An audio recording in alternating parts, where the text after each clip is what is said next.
Hello students, मैं डिम्पल कटारिया आप सबका वेलकम करती हूँ अक्षय एकेडमी ऑनलाइन क्लासेस के यूट्यूब चैनल पर। स्टूडेंट्स, आज की जो वीडियो है इसका टॉपिक है 11th क्लास का फिजिक्स का chapter 4 motion in a plane. और मोशन इन ए प्लेन में हम डिस्कस करेंगे किसे, एडिशन ऑफ वेक्टर्स को। एडिशन ऑफ वेक्टर्स जो है बेसिकली अगर आप कहें कि मैम एडिशन क्यों सीखना, इसमें क्या है इतना, ये तो बहुत इजी होगा। तो बेसिकली बच्चा जो हम आज तक फॉलो करते आए हैं, जो हम आज तक करते आए हैं 10th क्लास तक, उसमें क्या है कि हम एल्जेब्रिकली जो रूल होता है उसको फॉलो करते आए हैं। बेसिकली जो भी हमारे पास टर्म्स आती हैं हम उन्हें एल्जेब्रा के मेथड के अकॉर्डिंगली प्लस करते हैं, माइनस करते हैं। बट जैसे कि हम जानते हैं कि vectors this does not follow the rules of algebra, ये एल्जेब्रा के रूल्स को फॉलो ही नहीं करता है। तो क्या हम इनका एडिशन एल्जेब्रा के अकॉर्डिंग कर सकते हैं? नो, बिल्कुल नहीं कर सकते हैं।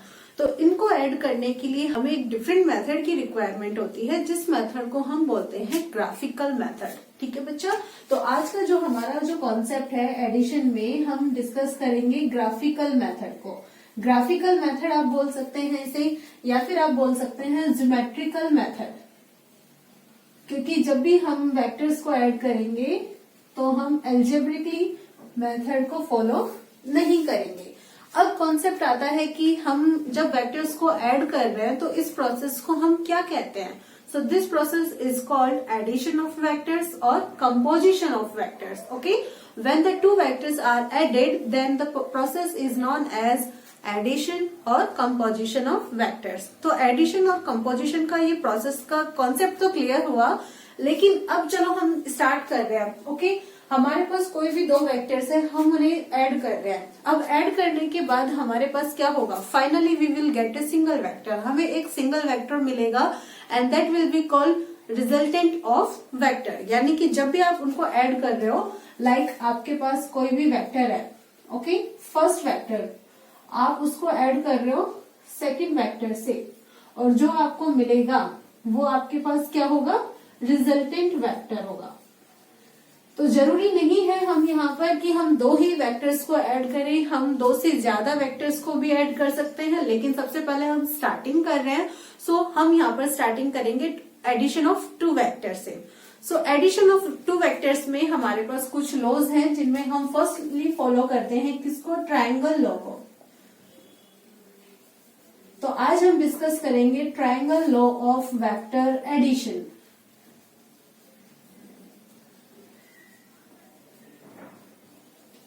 इसमें हमारे पास क्या होता है कि हम एक ट्रायंगल की हेल्प लेते हैं। कैसे, सपोज कीजिए हमें टू वेक्टर्स हैं, यहाँ एक वेक्टर है वेक्टर P और इसे हमें ऐड करना है यहाँ पर किसी एक वेक्टर Q से। तो हम इसको कैसे ऐड करेंगे, बेसिकली हम यहाँ पर ट्रायंगल लॉ को फॉलो करेंगे। तो इट मीन्स हम यहाँ पर ये जो दोनों वेक्टर्स है इनको इस तरीके से अरेंज करते हैं कि ये हमारे पास ट्रायंगल की साइड्स के फॉर्म में आ जाए। सो हम यहाँ पर इनको अरेंज करेंगे, तब वेक्टर P जो है इसे हम ऐसे ही ले लेते हैं, ये ले लीजिए, आपने ले लिया है वेक्टर P। ओके, और अब आपके पास ये जो वेक्टर Q है हम इसे इस तरीके से अरेंज करते हैं। ओके, लाइक दिस, ये आपके पास यहाँ पे क्या है, वेक्टर Q। तो आप देखिए यहाँ पे इस तरीके से ये रिप्रेजेंट कर रहे हैं हम इसे, कि जैसे कि ये हमारे पास एक ट्रायंगल बन रहा है, ट्रायंगल ABC। तो इस कंडीशन में हमारे पास यहाँ पर जो भी दोनों वेक्टर्स हैं इनका मैग्नीट्यूड भी है और इनकी डायरेक्शन भी है, हम दोनों को रिप्रेजेंट कर रहे हैं। And these are taken in the same order, हमने इनको सेम ऑर्डर में लिया है। सेम ऑर्डर मीन्स हम A से B के पास गए, फिर B से C के पास आए। तो भी जो भी इनका यहाँ पर रिजल्टेंट होगा वो इस ट्रायंगल की थर्ड साइड के थ्रू रिप्रेजेंट किया जाएगा। So this will be the resultant, ये हमारे पास क्या होगा, रिजल्टेंट होगा, बट इन अपोजिट ऑर्डर। ठीक है, तो ये जो आपके पास P वेक्टर और Q वेक्टर है, इनका अगर हम रिजल्टेंट ले रहे हैं तो ये थर्ड साइड तो हो गई है, but in opposite order. Opposite order मतलब जैसे आप यहाँ से यहाँ जा रहे थे तो अब आप ऐसे आने चाहिए, तो अब आप ऐसे नहीं आएंगे बल्कि आपकी डायरेक्शन होगी इस तरफ में। ओके, और ये आपके पास रिजल्टेंट है तो आप इसे R से रिप्रेजेंट करेंगे, then vector R will be equal to vector P plus vector Q। Clear हुआ, कॉन्सेप्ट क्लियर हुआ। तो अब आप यहाँ पर देख पा रहे हैं कि यहाँ पर जब आप वेक्टर P और वेक्टर Q को ऐड कर रहे हो, okay, and these two vectors are taken as the side of triangle, ये आपके पास ट्रायंगल की जो साइड है उसके अकॉर्डिंग लिए गए हैं, taken in same order. then the resultant of these vectors will be represented by the third side of the triangle, third side this but in opposite order. तो ये आपके पास होगा, क्लियर हुआ।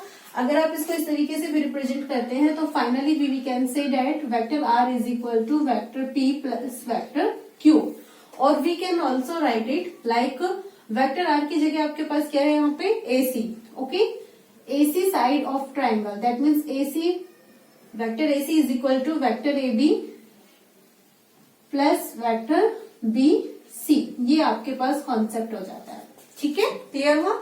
अब अगर सपोज करो क्या कि यहाँ पे आपके पास एक चांस इस तरीके से हो कि आपके पास ट्राइंगल तो ऐसे बन रहा है, ओके, ये वेक्टर p है आपके पास, ये वेक्टर q है, बट जो रिजल्टेंट है, जैसे आपने यहाँ पे r लिया, हम यहाँ पे सपोज कर लेते हैं कि जो हमारे पास थर्ड साइड है उसका जो ऑर्डर है वो भी कैसा है, इन्हीं के अकॉर्डिंग है, लाइक यही है, सेम है। तब इस कंडीशन में हमारे पास जो रिजल्टेंट होगा उसकी वैल्यू क्या होगी, बेसिकली हम यहाँ पर कहेंगे the resultant of these vectors will be 0। Why, क्यों 0 होगा, क्योंकि देखो आपके पास ये यहाँ पे है वेक्टर r है, ओके, वेक्टर r आपके पास इस डायरेक्शन में है, तो आप ये कह सकते हो कि यहाँ पर जो वेक्टर r है that is negative, direction change हो गई है ना, वहां पे इसका ऑर्डर इस तरफ था, यहाँ पे अब इस तरफ है, तो डायरेक्शन चेंज हो गई है, तो minus vector r is equal to vector p plus vector q। So vector r यहाँ पे आप ट्रांसफर करेंगे, then vector p plus vector q plus vector r equals to 0। तो ये देखिए इनका जो वेक्टर्स है इन सबका रिजल्टेंट क्या हो जाता है, 0 हो जाता है, क्लियर हुआ कॉन्सेप्ट। तो ये हमारे पास ट्रायंगल लॉ हो जाता है, आप इसे नोट कर लीजिएगा। जो मेन आपके पास नोट्स हैं इस टॉपिक के वो मैं आपको पीडीएफ में प्रोवाइड कर दूंगी, जो आप डिस्क्रिप्शन बॉक्स से भी ले सकते हैं, ठीक है। तो आप एक बार इसे नोट कर लीजिए, फिर हम नेक्स्ट डिस्कस करते हैं अदर लॉ को। अब हमने यहाँ पर ट्रायंगल लॉ जो है उसको तो डिस्कस कर लिया है। ट्रायंगल लॉ के अलावा एक और मेथड है जिसमें हम दो वेक्टर्स को ऐड कर सकते हैं, और वो मेथड हमारे पास है पैरेललोग्राम मेथड।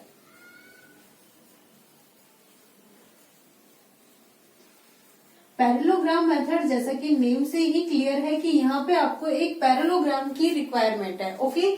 तो पैरेललोग्राम आपके पास किस तरह की शेप होती है, इस तरह की, ओके। तो जब हम यहाँ पे कॉन्सेप्ट है कि जब हमें दो वेक्टर्स को ऐड करना होता है, ओके, टू वेक्टर्स, जब हमें टू वेक्टर्स को ऐड करना होता है तो या तो हम ट्रायंगल लॉ की हेल्प लेते हैं या फिर ट्रायंगल लॉ के अलावा हम हेल्प लेते हैं पैरेललोग्राम लॉ की। तो पैरेललोग्राम लॉ में हमारे पास कॉन्सेप्ट क्या होता है कि जो भी हमारे पास वेक्टर्स हम ऐड कर रहे हैं, लाइक एक हम यहाँ पर ले लेते हैं वेक्टर p और एक हम ले लेते हैं यहाँ पे वेक्टर q, तो ये हमारे पास इस पैरेललोग्राम की क्या है, साइड्स है, okay. So when two vectors are represented as the adjacent side of a parallelogram, अगर हम उन्हें पैरेललोग्राम की एडजेसेंट साइड के फॉर्म में रिप्रेजेंट करते हैं, लाइक दिस, अगर आपके पास एक वेक्टर ये है, ओके, और एक वेक्टर आपके पास ये है वेक्टर q, तो ये आपके पास एक पैरेललोग्राम के एडजेसेंट साइड्स हैं, ओके। पैरेललोग्राम है तो हम इसको इस तरीके से भी ले सकते हैं, लाइक दिस, कि ये हमारे पास एक तरीके से पैरेललोग्राम की यहाँ पे क्या है, शेप है। तो इनका जो रिजल्टेंट होगा, ओके, जो रिजल्टेंट होगा वो आपका डायगोनल के थ्रू रिप्रेजेंट किया जाएगा, ओके, डायगोनल के थ्रू, और इसकी डायरेक्शन इस तरफ होगी। So vector r will be vector p plus vector q, ये आपके पास पैरेललोग्राम मेथड होता है, okay. So according to parallelogram method, when two vectors are represented by the adjacent side of a parallelogram, adjacent sides, okay, then their resultant will be represented by as the diagonal of this parallelogram। ये हमारे पास यहाँ पे parallelogram law हो जाता है। हम two vectors को इस मेथड के थ्रू भी ऐड कर सकते हैं। अब कॉन्सेप्ट हमारे पास ये हो कि आप यहाँ पर वेक्टर r को रिप्रेजेंट कर रहे हैं, तो क्या लिखेंगे, then we will write vector r is equal to vector p plus vector q, और अगर ये आपके पास पैरेललोग्राम है o a b c, देन हम यहाँ पर मेंशन करेंगे vector o b, that will be equal to vector o a plus vector o c। अब बच्चों एक बार बताओ, ये तो मैं इस तरीके से लिख रही हूँ, अगर मान लीजिए क्या मैं इस तरीके से लिखूं तो ये गलत होगा क्या, बताइए, क्या ये गलत होगा? नहीं होगा ना। वाई? बिकॉज ओसी साइड आपके पास ये वाली है ना, ओसी वेक्टर इसको रिप्रेजेंट करेगा और वेक्टर इसको रिप्रेजेंट करेगा, मतलब डायरेक्शन आपकी इस तरफ है। ओके, और मैग्नीट्यूड आपका इतना है। और जो पैरेललोग्राम होती है उनमें क्या होता है कि अपोजिट साइड्स इक्वल होती है। That means A B side का मैग्नीट्यूड ओसी साइड के मैग्नीट्यूड के इक्वल है, बट डायरेक्शन भी यहीं पे अगर हम लेंगे तो ए बी वेक्टर और ओसी वेक्टर भी क्या होंगे, इक्वल होंगे। So we can also write like this, हम इसको इस तरीके से भी रिप्रेजेंट कर सकते हैं। ठीक है, ये तो हो गया आपके पास पैरेललोग्राम लॉ। अगर मान लीजिए अब आपको पैरेललोग्राम लॉ फॉलो नहीं करना है, ट्रायंगल लॉ फॉलो नहीं करना है, मतलब आपको दो वेक्टर से ज्यादा वेक्टर्स आपको आपस में ऐड करना है, तो आप क्या करेंगे, तो उस कंडीशन में जो हम रूल यूज करते हैं that is called polygon law. हम उसको बोलेंगे यहाँ पे पॉलीगॉन लॉ। ओके, तो नेक्स्ट मैं आपको यहाँ पे पॉलीगॉन लॉ जो है वो क्लियर करती हूँ।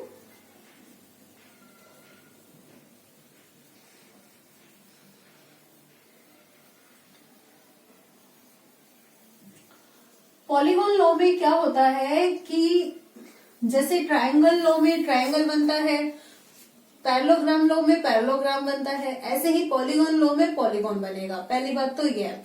तो इट मीन्स यहाँ पर जिन भी वेक्टर्स को हमें ऐड करना है हम उन्हें कैसे रिप्रेजेंट करेंगे, as the sides of polygon, उनकी पॉलीगॉन की साइड्स के फॉर्म में। लाइक हम यहाँ पर एक एग्जांपल लेते हैं पॉलीगॉन का, दिस वन, ये एक हमने एग्जांपल लिया है। ठीक है, ले रहे हैं, कॉन्वेक्स पॉलीगॉन है ये। ओके, इसको नेम दे दिया ए बी सी डी ई और ये एफ, यहाँ पर हमने इसको नेम दिया है।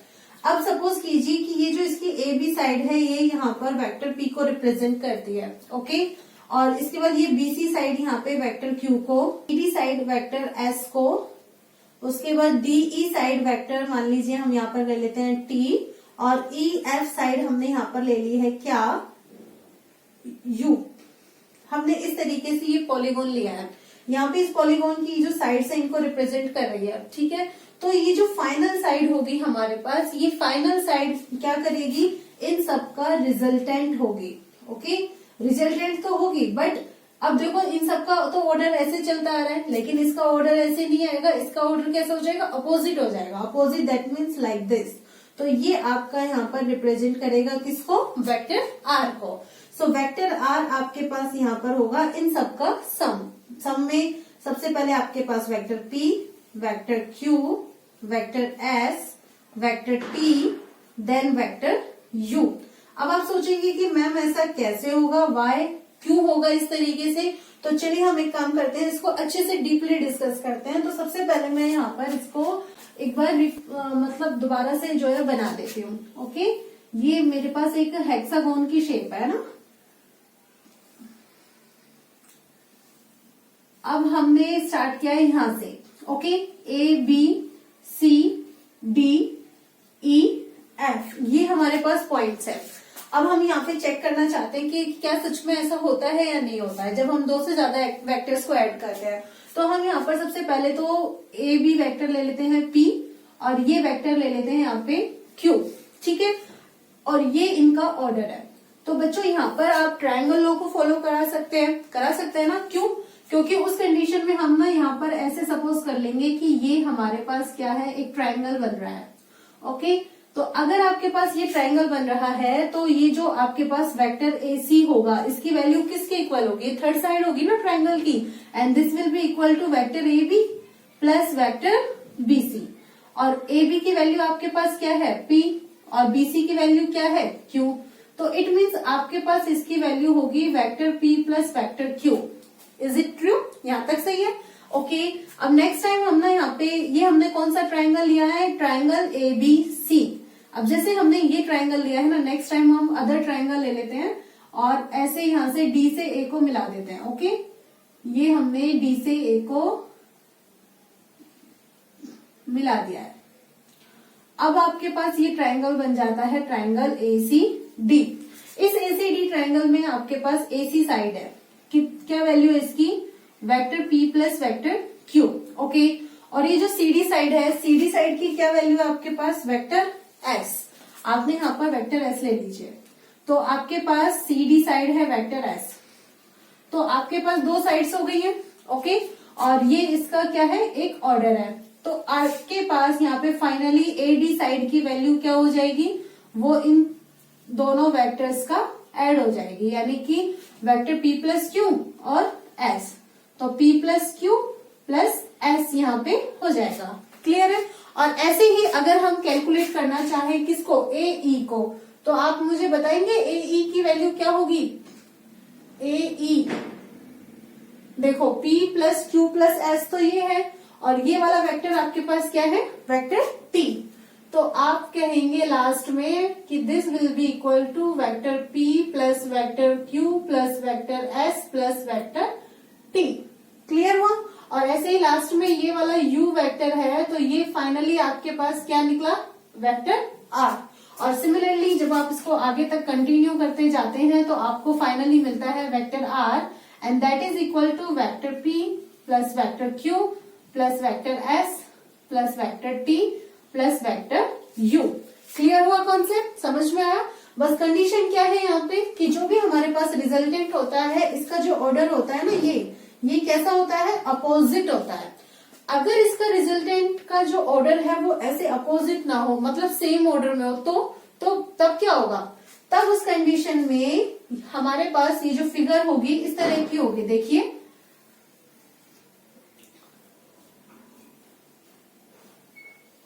ये इस तरफ, ये इस तरफ, ये इधर, ये इधर और ये इधर और ये भी इधर। तो ये आपका वेक्टर P, ये वेक्टर Q, ये आपके पास vector S, this is T, U और ये वेक्टर R। तो हम यहाँ पर जो हमारा रिजल्टेंट होगा, इसका ऑर्डर चेंज हो जाने से हम ये कहेंगे कि ये कैसा है, यहाँ पे नेगेटिव R है। So negative vector R will be equal to vector P plus vector Q plus vector S plus vector T plus vector U। So finally we will say vector R plus vector P plus vector Q plus vector S plus vector T plus vector U, यानी कि इन सबका resultant आपस में क्या हो जाएगा, 0। तो अगर आप जो भी आपके पास रिजल्टेंट है उसे अपोजिट ऑर्डर में ले रहे हैं, तो टोटल रिजल्टेंट की वैल्यू कितनी हो जाएगी, 0 हो जाएगी। तो ये हमारे पास यहाँ पर रूल्स हो जाते हैं वेक्टर एडिशन के। आप एक बार इसे नोट कर लीजिएगा, और जो नोट्स है उनके लिए मैं आपको डिस्क्रिप्शन में PDF लिंक शेयर कर रही हूँ, आप वहां से ले लीजिएगा। फिर इसके बाद हम डिस्कस करते हैं यहाँ पे properties of vector addition. Vector addition के कॉन्सेप्ट के बाद नेक्स्ट अब हमारे पास आता है कि प्रॉपर्टीज ऑफ वेक्टर एडिशन। तो प्रॉपर्टीज ऑफ वेक्टर एडिशन में हमारे पास जो फर्स्ट प्रॉपर्टी है वो ये है कि vectors of the same nature alone can be added only, यानी कि जो वेक्टर्स होते हैं वो हमेशा कैसे होते हैं, सेम नेचर वाले वेक्टर्स जो होते हैं ना, उन्हीं को ही हम ऐड कर सकते हैं। जैसे कि अगर आपसे ये कहा जाए कि आपके पास एक फोर्स वेक्टर है, तो आप इस फोर्स वेक्टर को फोर्स वेक्टर से ही ऐड कर सकते हो। जब आप इसे ऐड करोगे तो ये आपका वैलिड होगा। लेकिन अगर मान लीजिए आप कोशिश करें कि आप फोर्स वेक्टर को किसी और वेक्टर से, लाइक आप यहाँ पर मान लीजिए डिस्प्लेसमेंट से ऐड करें, तो वो आपका ठीक नहीं होगा। Okay, that will be invalid, ये आपके लिए गलत होगा। Okay, so vectors of same nature alone can be added only, हम सेम नेचर वाले वेक्टर को ही ऐड कर सकते हैं। सेकेंड प्रॉपर्टी आपके पास होती है कम्यूटेटिव प्रॉपर्टी। कम्यूटेटिव प्रॉपर्टी जैसे आप बहुत अच्छे से जानते हैं क्या, कि अगर आपने वेक्टर A को वेक्टर B के साथ ऐड किया है, और अगर आप रिवर्स करें दैट मीन्स वेक्टर B को आप वेक्टर A के साथ ऐड करें, तो आपके पास वैल्यू कैसी आनी चाहिए, इक्वल आनी चाहिए। तो ये जो कम्यूटेटिव प्रॉपर्टी होती है वेक्टर्स जो है फॉलो करते हैं। क्लियर। कम्यूटेटिव प्रॉपर्टी के बाद नेक्स्ट हमारे पास होती है distributive property.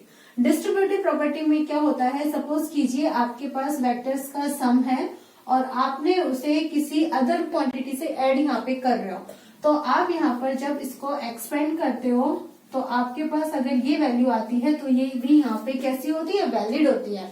So vector addition is distributive also. Distributive property के बाद नेक्स्ट हमारे पास होती है एसोसिएटिव प्रॉपर्टी। एसोसिएटिव प्रॉपर्टी को भी वेक्टर्स जो है वो फॉलो करते हैं।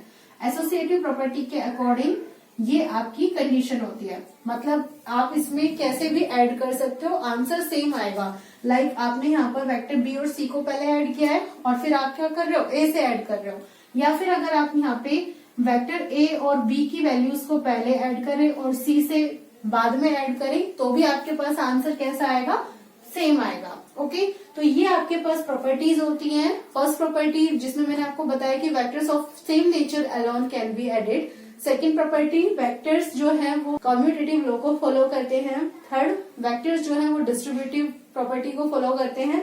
एंड द फोर्थ, वेक्टर जो है वो एसोसिएटिव लॉ को भी फॉलो करते हैं। अब इसके बाद हमने यहाँ पर वेक्टर्स का जो एडिशन है वो तो समझ लिया है। वेक्टर के एडिशन के बाद अब हमारे पास नेक्स्ट कॉन्सेप्ट हो जाता है यहाँ पे सब्ट्रैक्शन ऑफ वेक्टर।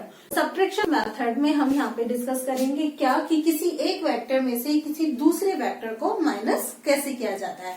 तो बच्चों मैं आपको एक बात क्लियर कर देती हूँ यहाँ पे क्या कि आज की जो वीडियो है ये सिर्फ ज्योमेट्रिकल मेथड यानी कि ग्राफिकल मेथड पर ही बेस्ड है। इसमें हम सिर्फ वेक्टर्स जो हैं, रिजल्टेंट वेक्टर्स जो हैं उसको एक ये समझ रहे हैं कि हाँ ये कुछ होता है, लेकिन अगर डीपली हम जाएं तो उस रिजल्टेंट वेक्टर में हमें क्या चाहिए, मैग्नीट्यूड भी चाहिए और मैग्नीट्यूड के साथ साथ हमें क्या चाहिए, डायरेक्शन भी चाहिए। तो हम उन्हें कैसे कैलकुलेट करेंगे, तो बेसिकली हम उसके लिए क्या करते हैं, मैथमेटिकल मेथड का यूज करते हैं या फिर एनालिटिकल मेथड का यूज करते हैं। तो जो मेरी नेक्स्ट वीडियोस होंगी मैं उनमें मैथमेटिकल मेथड और एनालिटिकल मेथड उन दोनों को ही क्लियर करूंगी। तो उसके लिए आप मेरी नेक्स्ट वीडियोस को जरूर देखिएगा, ठीक है बच्चों। तो चलिए अब यहाँ पर लेते हैं सब्ट्रैक्शन मेथड फॉर वेक्टर्स। हम यहाँ पे वेक्टर्स के लिए बात करेंगे सब्ट्रैक्शन की कि हम कैसे सब्ट्रैक्ट करें। अब जैसे सपोज कर लीजिए हमारे पास यहाँ पे कोई वेक्टर है, ये वेक्टर ए, ओके, और ये हमारे पास एक वेक्टर है यहाँ पे वेक्टर बी। हमें क्या करना है, इसमें ये जो वेक्टर बी है इसको माइनस करना है, कहाँ से, वेक्टर ए से।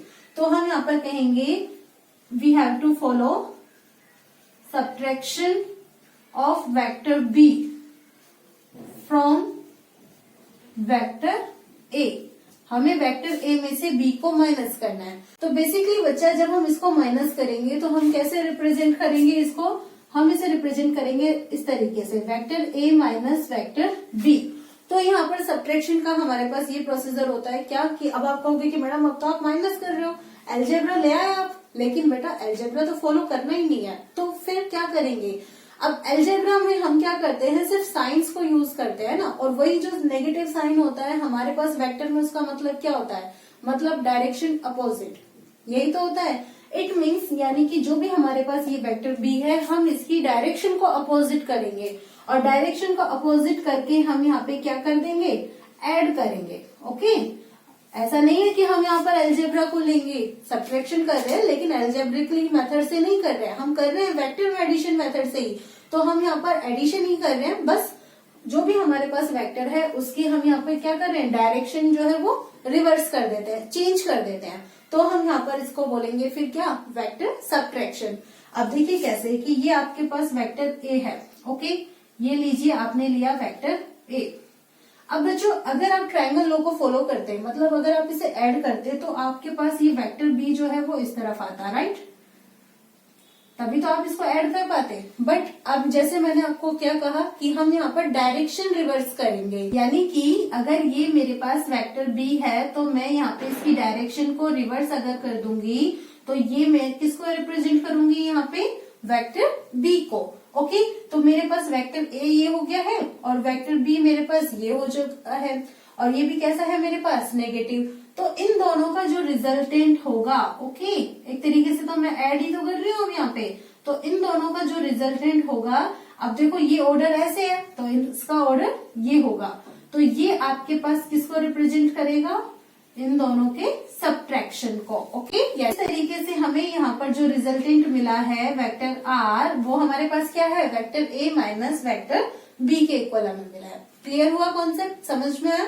ओके, अब जैसे हमने इसको इस तरीके से रिप्रेजेंट किया है, हम एक मेथड और यूज कर सकते हैं। उसके अकॉर्डिंग हम यहाँ पे क्या करते हैं, लाइक हमने ये जो ऊपर जो डायरेक्शन लिए है अपवर्ड, ये हम ले लेते हैं वेक्टर बी पॉजिटिव, और जो हम नीचे लेंगे वो हम यहाँ पर ले लेते हैं वेक्टर माइनस बी। ओके, मतलब हमने इसकी डायरेक्शन चेंज कर दिया है और हमें यहाँ पर मतलब इन दोनों को मैं एक तरीके से सब्ट्रैक्ट करके दिखा रही हूँ आपको, दो अलग अलग तरीके से। एक तो हमने ये वाला तरीका लिया, अब यहाँ पे देखो आप, हमने पहले डायरेक्शन चेंज कर दिया, अब हम वेक्टर ए को ले रहे हैं लाइक दिस, ये हो गया है वेक्टर ए। तो वेक्टर ए यहाँ पे है, वेक्टर माइनस बी यहाँ पे है।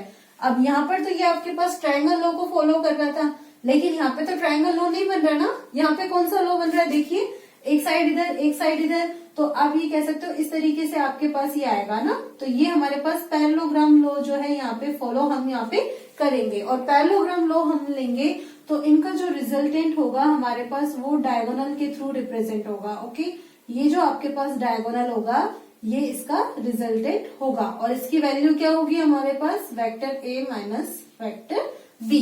तो यहाँ पर आपका इस वीडियो में मैंने आपको सब्ट्रैक्शन और एडिशन दोनों ही क्लियर करा दिए हैं। आई होप ये वीडियो आपको बहुत अच्छे से समझ में आई होगी, और नेक्स्ट जो हमारी वीडियो है उसमें हम डिस्कस करेंगे इनके मैग्नीट्यूड और इनकी डायरेक्शन को। तो तब तक के लिए bye bye, thank you for watching my channel.